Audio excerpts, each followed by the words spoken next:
pagpapahalaga sa demokrasya at pagpapalagot sa mga tiwali. Diyan sumento ang mensahe ng mga grupong gumano sa iba't ibang aktibidad ngayong araw para sa pagulitali ng 40 anibersaryo ng People Power Revolution. Mula sa EDSA Shrine, nakatutok live si JB Santos. Jimmy Santos.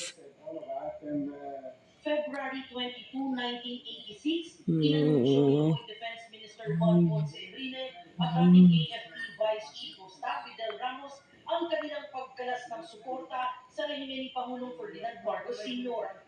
I could not serve a government that is not expressive of the sovereign will.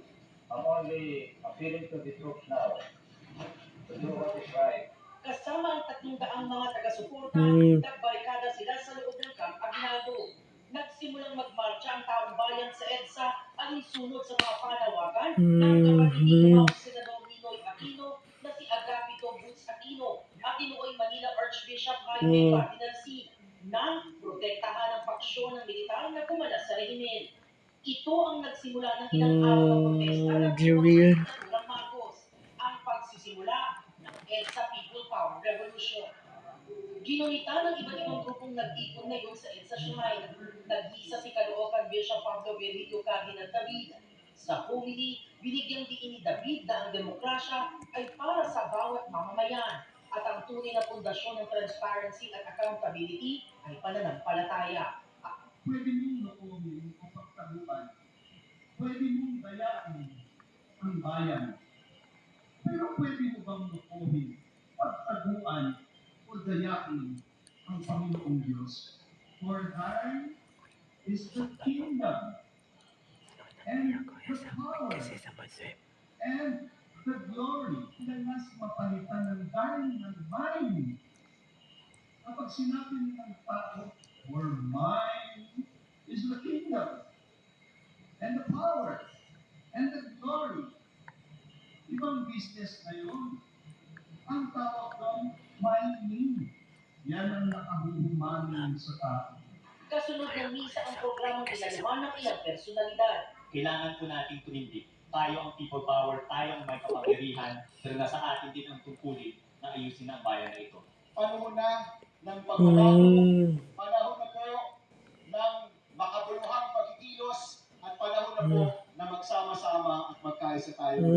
Binigyang diin naman ni Father Jerome Siciliano ang papel ng simbahan sa lipunan, ang gumagabay sa konsensya ng mamamayan.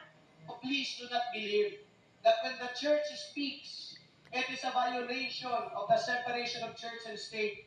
There is no violation to speak of in the first place. Ang nilalayo ng konstitusyon, dapat yung simbahan ay maprotektahan sa panghihimasok ng Estado. At ang susunod pa na ibig sabihin nito, yung pong mga pondo ng Estado o gobyerno ay hindi mo dapat ginagamit para suportahan ang isang reliyon. Mayroon ding motorcade sa UP Diliman at anti-corruption walk sa Maynila na nilahukan ng senior citizens.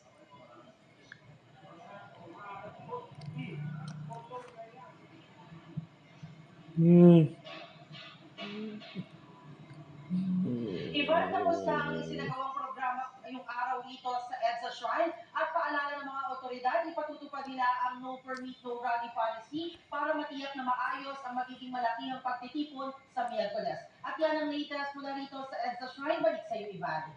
Maraming salamat, JB Santos.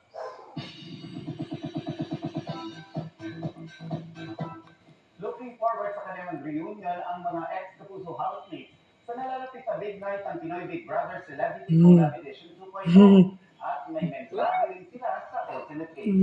Pag-chika tayo kay Atina Italia.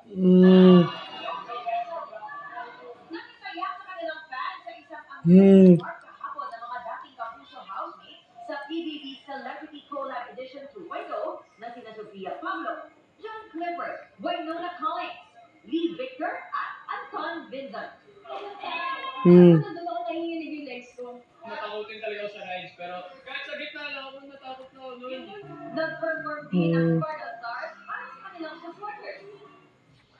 Nagbigay din sila ng mensahe kina Marco Masa at Carmen Collado, ang pinakahuling lumabas sa bahay ni Kuya kasunod ng anunsyo kagabi ng Ultimate ultimate 8. At the end of the day, tandaan natin, lahat tayo mga housemates, big winner na. Okay? And yeah, see you soon. Excited na raw silang magsama-samang lahat after the big night. Siyempre, hindi mawawala yung travel namin ng mga barkada. It's been a long time, hindi ko sila nakita talaga eh. Yung last ko, yung nagtatas lang ako. Pero beside that po, gusto ko talaga silang makita ulit. Binge watch at movie date ang hirit ng iba. Mag-movie night na kami, pero hindi kami kompleto. So, ayun, sana after the big night, kompleto na kami makapag-movie night kami. Si Sofia, inaya na raw ang batchmates na manood ng horror film na huwag kang titingin. Sabi ko sa kanila, pag hindi kayo kompleto, cancel ang premiere night. Charot. At dahil maraming sulit na linis magluto sa kanilang batch, sigurado na raw ang